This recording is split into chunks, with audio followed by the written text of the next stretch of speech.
Hello, my name is Nancy, and at the age of 29, I am ambitiously pursuing my career goals.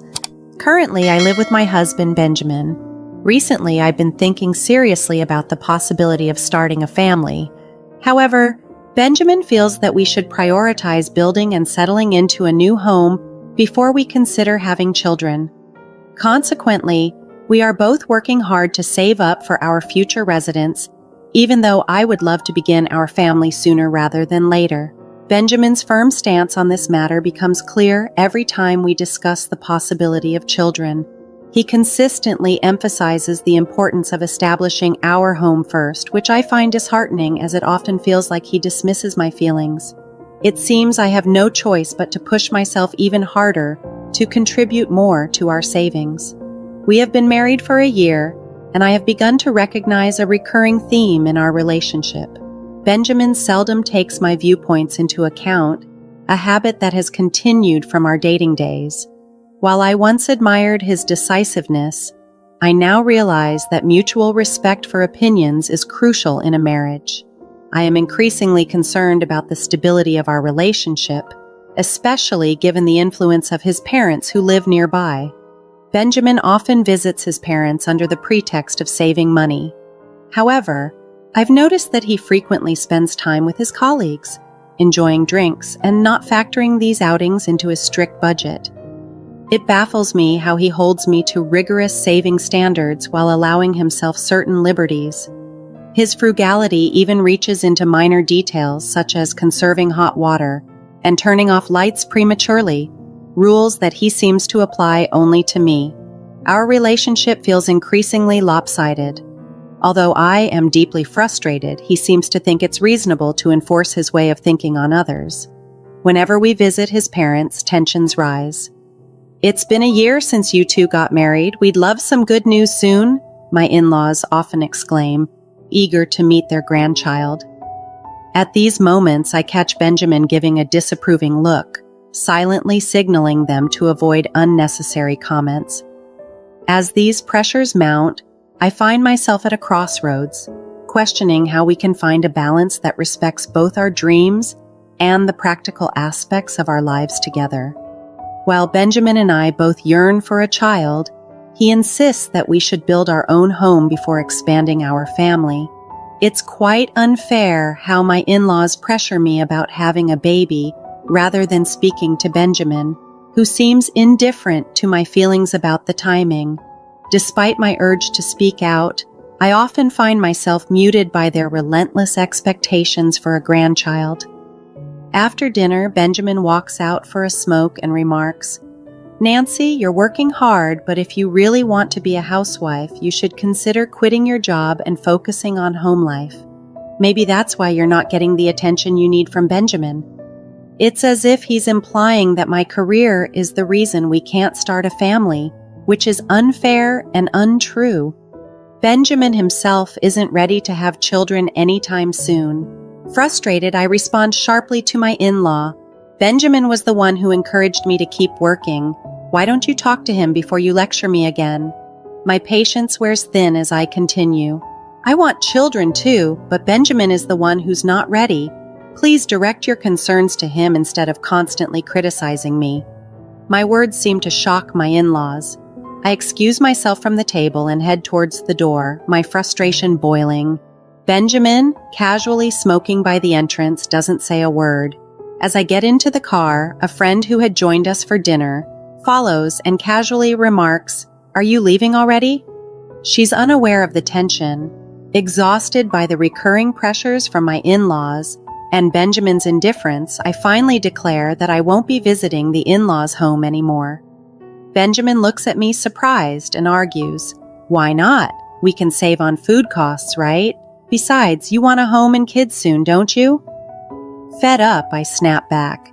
"If it's really about saving, then maybe you should cut back on your drinking and smoking rather than driving to your parents just to save the cost of a meal. Why can't you make savings in those ways too? Everyone needs a break." I voiced my frustration. Benjamin had always imposed restrictions on me, like avoiding the use of hot water and mandating lights off by 9 p.m. under the guise of saving money. He seemed to think that making these changes wouldn't require any real sacrifices.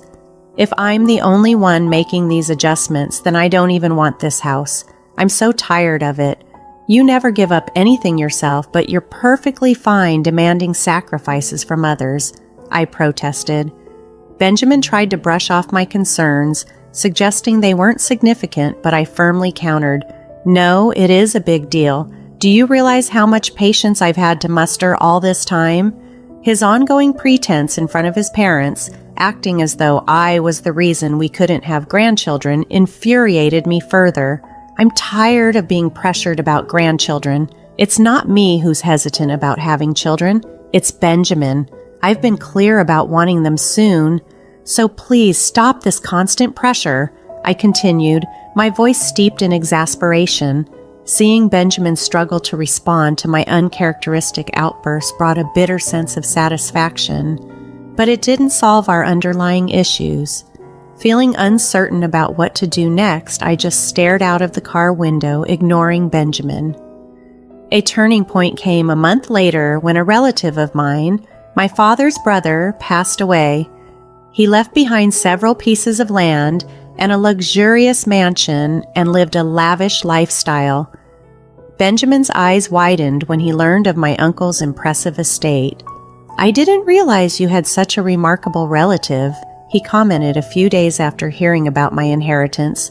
I decided to discuss the inheritance details with a lawyer in our apartment. Knowing the matter was exclusively mine and seeing Benjamin's discomfort with the idea of inheritance, I politely asked him to step out of the room to avoid any potential complications his presence might cause. After about 5 hours of detailed explanations from the lawyer, I thanked him and saw him out. Surprisingly, when I turned around, Benjamin was not in the apartment. Assuming he had stepped out to give us privacy, I began preparing dinner, unaware of the changes that lay ahead. 4 months later, Benjamin would come to me with an unexpected confession. Benjamin's unexpected invitation for a drive filled me with a mix of excitement and curiosity. As we drove into a residential area, my curiosity turned to confusion when we stopped in front of a house unfamiliar to me. Benjamin pressed the intercom, and to my surprise, my in-laws stepped out. Not from their usual home, but from this new one. My father-in-law beamed, exclaiming, "You finally made it. So when are you and Nancy moving in? We're thinking of moving in by the end of this month." His next words were less welcoming. He accused me of being a selfish daughter-in-law and of shifting the responsibility of having children onto Benjamin. I shot Benjamin a disapproving look, bewildered as to why he would bring me here when I had made it clear that I didn't want to visit my in-laws anymore. Seeking clarity, I asked Benjamin for an explanation. He responded almost too calmly, "Don't be so upset. If we live together, it can help mend the relationship between you and my mom. Besides, this will be our new home from now on, so you should be more cooperative about the children's issues." His revelation stunned me. I had expressly stated I didn't want to live with them, yet here he was announcing plans that were already set in motion without my agreement. The house, as Benjamin explained, was a 2-family residence. My plan was always for us to eventually live with my parents. "So what's the problem with living in a 2-family house now?" he asked, as if the arrangement should have been obvious. As I mulled over the situation, the implications of living in such a house became clear, especially in light of our finances.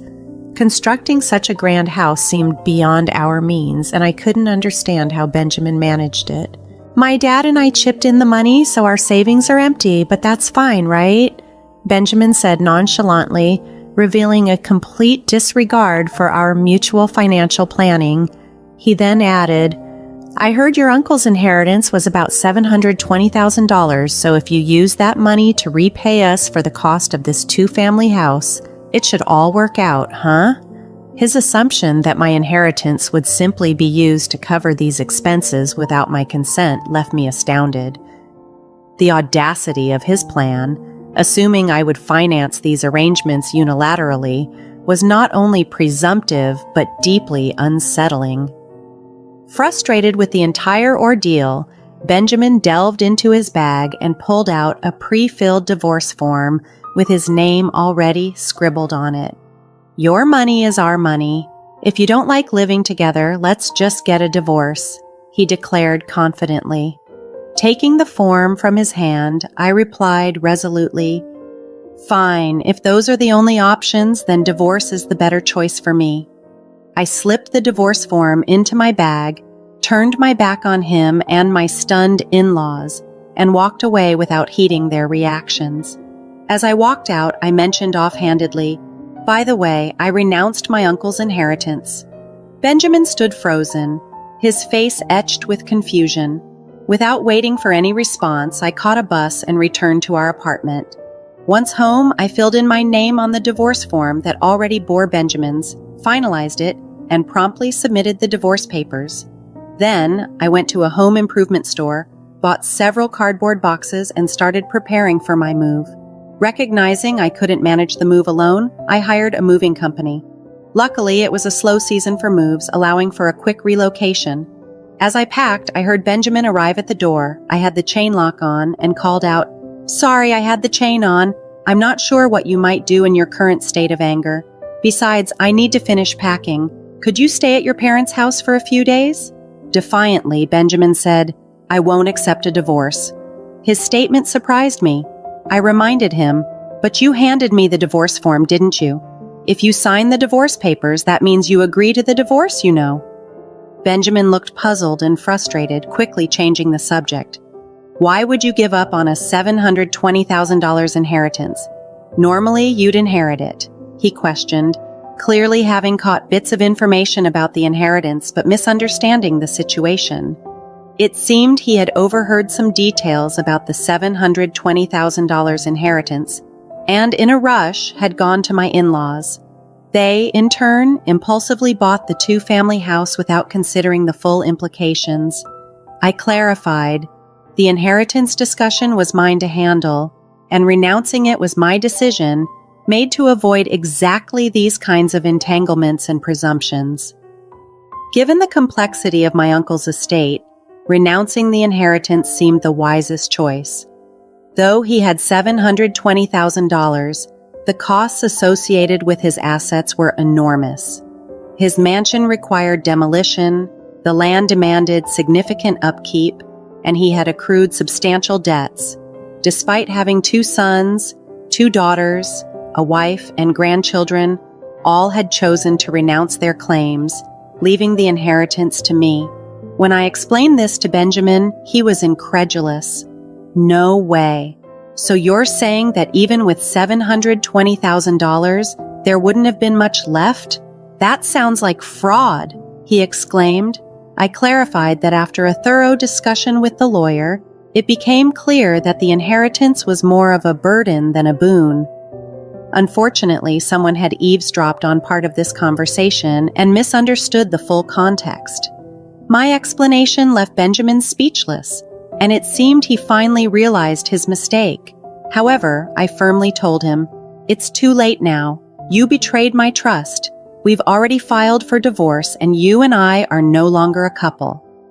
Why are you now hinting that you don't want the divorce? If you truly didn't want to separate, you should have followed me immediately when I returned." I reminded him of the consequences of his and his father's decisions, particularly their investment in the two-family house without considering all the facts. I pointed out that his mother's opinion on the divorce didn't alter the reality of our situation. Her lack of experience with financial matters might have prevented her from understanding the true value of money. With a heavy sigh, I realized that entertaining complaints about his parents was no longer my concern. If we were still married, perhaps I might have listened and discussed these issues, but under the current circumstances, it was no longer appropriate for me to engage in such conversations. However, I reminded him, "You haven't submitted the divorce papers yet, have you?" He pleaded desperately, "If you do it now, we can still be a couple. Please, let's live together in that two-family house." But I had already submitted the divorce papers, so there was no turning back. "It's pointless now," I replied firmly. His face fell, a picture of bewilderment and loss, as he stood at the apartment door. While I believed he had brought this situation upon himself, I couldn't let him linger outside indefinitely. After briefly considering sending him away, I realized I had no time to waste and continued my preparations for moving. Eventually, he left, and I proceeded with my plans, notifying my workplace about the divorce, given that my boss had acted as our mediator. Feeling a need to explain the situation, I also shared the news with my coworkers during lunch break. These were the same people who had celebrated with us at our wedding. Unexpectedly, Benjamin burst into my department while I was discussing this with my colleagues, exclaiming, "It's absurd that you're talking about the divorce. I wish you hadn't mentioned it." He then proceeded to explain to everyone that he had assumed I had inherited a significant estate, which led to his impulsive suggestion of buying the two-family house. Faced with the choice between divorce and living together, I chose divorce. As a result, Benjamin found himself increasingly ostracized at work, even as my colleagues extended their sympathy towards me. The situation at his job grew so uncomfortable that he eventually resigned. During this turbulent time, a male colleague approached me. He confessed, "I've actually liked you for a long time. I hope to build a home where we can communicate as a couple and work things out together." This unexpected confession offered a glimpse of a potentially different and more understanding partnership in the future,